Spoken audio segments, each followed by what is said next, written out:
کچھ اور سوال ہیں، محمد شارق انصاری ہیں، انہوں نے پوچھا ہے کہ رمضان کے مہینے میں کس چیز کی زیادہ سے زیادہ تلاوت کرنی چاہیے؟ جی ہاں، اللہ نے رمضان جو عطا کیا ہے تو اس کی نسبت قرآن سے جوڑ دیا ہے۔ اللہ رب ذوالجلال نے ارشاد فرمایا اِنَّا أَنزَلْنَاهُ فِي لَيْلَةِ الْقَدْرِ وَمَا أَدْرَاكَ مَا لَيْلَةُ الْقَدْرِ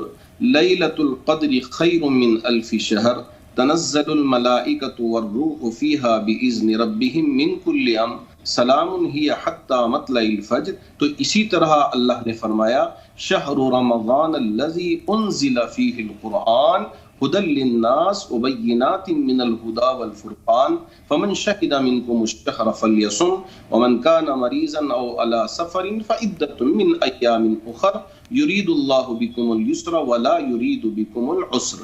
اللہ رب ذوالجلال نے جو رمضان کا مہینہ عطا کیا ہے، اس مہینے میں رب ذوالجلال نے قرآن مجید کو اتارا ہے، تو اس وجہ سے قرآن مجید کی نسبت رمضان سے بہت زیادہ ہے۔ اور حضرت جبرائیل امین علیہ الصلوۃ والسلام میرے آقا تاجدار مدینہ احمد مصطفیٰ محمد مصطفیٰ صلی اللہ علیہ وسلم کی خدمت میں بھی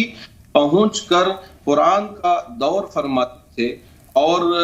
اللہ کے رسول علیہ الصلوۃ والسلام حضرت جبرائیل امین کو سناتے تھے۔ تو یہ قرآن کا دور رمضان میں ہوتا تھا، اس وجہ سے ہمیں بھی چاہیے اور ہر روزے دار کو، چاہے مرد ہو چاہے عورت ہو، وہ قرآن کی تلاوت رمضان کے مہینے میں کثرت سے کرے، اور اس کے علاوہ تسبیحات ہوں، اور اس کے ساتھ استغفار،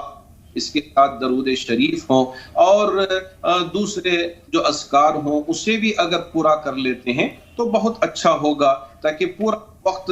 ذکر میں، تلاوت میں اور استغفار میں ہمارا گزرتا ہے تو ہمارا روزہ بہت ہی خوبصورت انداز میں اللہ کی بارگاہ میں پیش ہوگا۔ تو میں ہمارے ناظرین سے یہ کہنا چاہوں گا، اور خاص طور پر جن صاحب نے جو سوال کیا ہے ان سے یہ کہنا چاہوں گا کہ ہمارے بزرگوں کی یہ بات ہمارے سامنے آئی ہے کہ روزانہ